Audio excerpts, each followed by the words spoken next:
grammaticaux, ainsi que les figures de style, permettent de faire le lien entre les différentes thématiques abordées. Déplacement, révélation, trahison, violence, justice. L'insertion d'une énigme dans un récit, et donc d'une littérature de sagesse dans une littérature, en l'occurrence historio-dramatique, est une façon de donner à la vie entière une dimension énigmatique et de provoquer chez le lecteur une réflexion sur sa propre identité. D'où le voyage initiatique.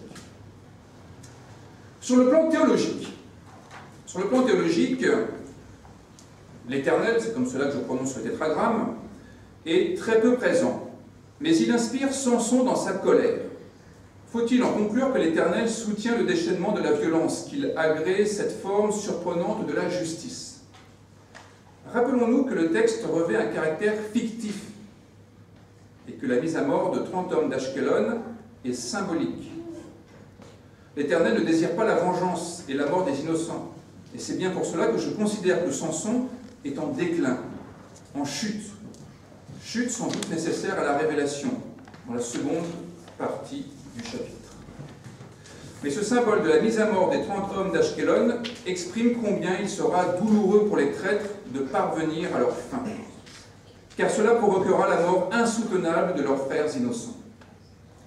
Si l'Esprit de l'Éternel s'empare de Samson lors de la tuerie, c'est peut-être pour que Samson puisse exercer une justice qui le dépasse, mais aussi pour le protéger d'un excès de zèle.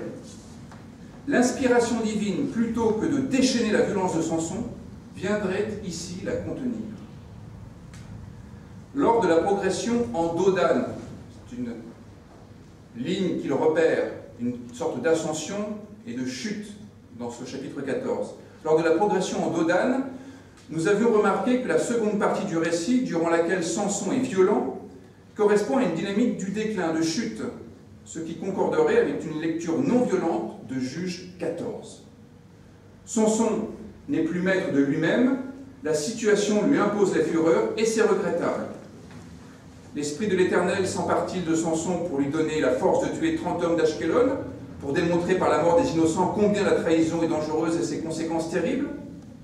L'Esprit de l'Éternel s'empare-t-il de Samson pour éviter qu'il ne fasse plus de dégâts? Le texte ne nous dit rien à ce sujet. C'est à nous de le méditer.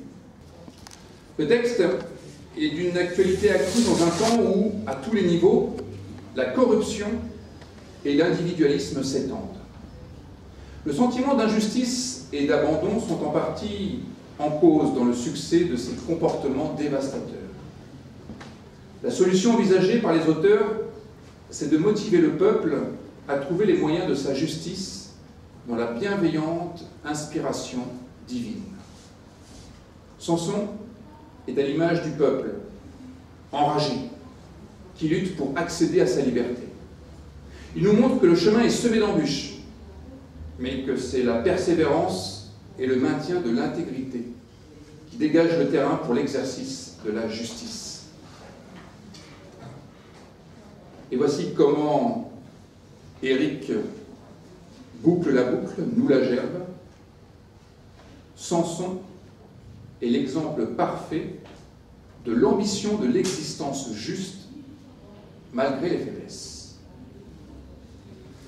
C'est important, cette invitation qu'il nous donne à un travail minutieux, au plaisir de la découverte et à partager ces découvertes, à la joie de la discussion qui continue au-delà de son absence.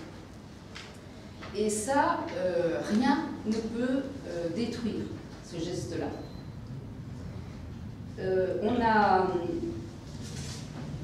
Il n'y a pas d'oubli, de jalousie, de force de corruption qui puisse détruire cette force-là, qui est une force de vie, de création, de plaisir, de la parole partagée. Et il me semble que ces mots de l'énigme aussi dont on a rappelé tout à l'heure, vous avez peut-être lu le texte, donc c'est cette énigme qu'il pose, du mangeur est sorti ce qui se mange et du fort est sorti le doux.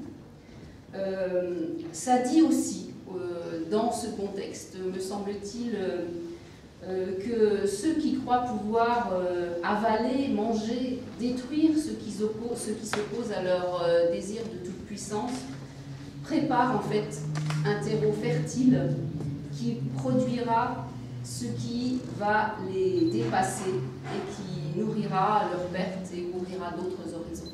Quand on est un exégète, ou même quand on est un lecteur de l'Ancien Testament, ça marche aussi d'ailleurs pour le Nouveau, hein, mais enfin, là on est en train de parler de l'Ancien, on est un interprète face à un autre interprète. C'est-à-dire que le texte biblique n'est pas un texte simplement, c'est déjà une interprétation.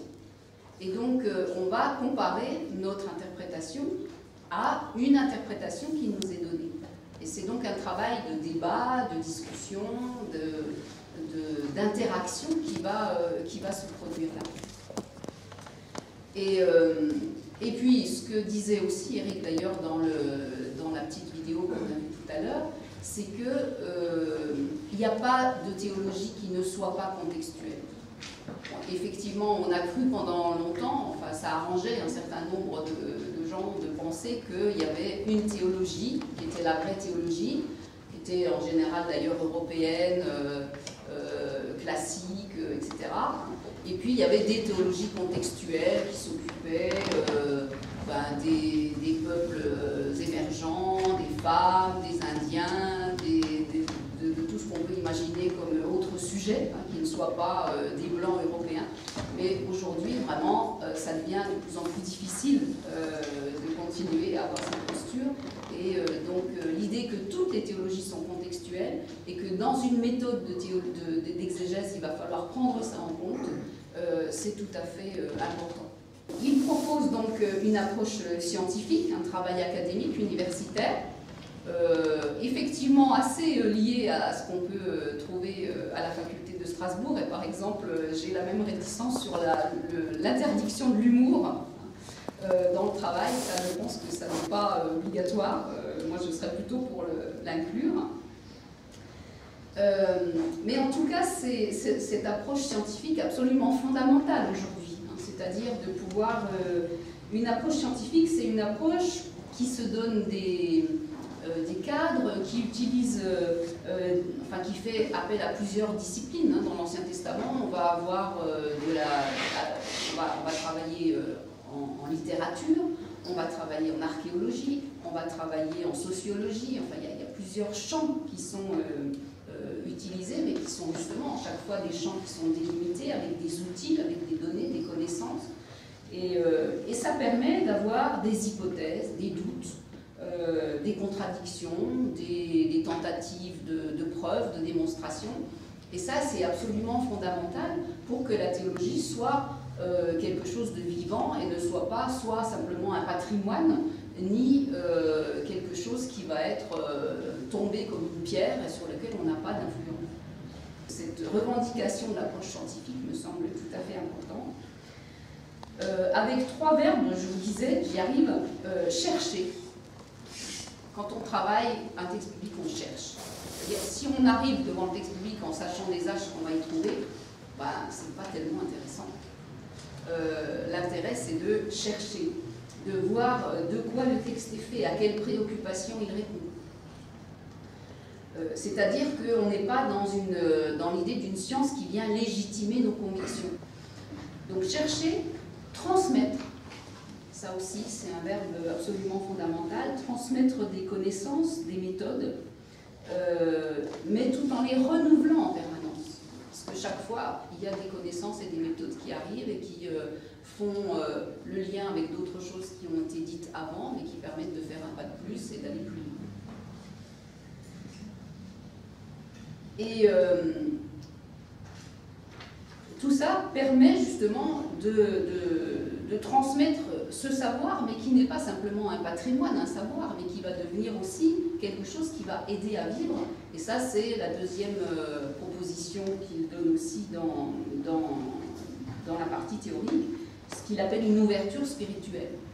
Ce texte biblique, c'est aussi un texte qui propose ça. Mais avec une affirmation que j'ai relevée qui me semble aussi essentielle, la Bible dans son entier est une force de questionnement plus que d'approbation. Samson, figure de recherche identitaire, et je dirais même figure de recherche identitaire interculturelle. Quoi faire de cette figure de Samson? Alors, Éric propose cette figure de la rencontre innocente, de cette bonne volonté qui précède la justice et qui qui est nécessaire pour la justice. Je ne suis pas sûre de lire en Samson cette figure-là, cette figure de quelqu'un qui cherche la justice, mais voilà, justement, il y a une pluralité de figures qu'on peut lire dans la figure de Samson, et c'est d'autant plus intéressant que chacun propose un petit peu la sienne à partir toujours de son expérience.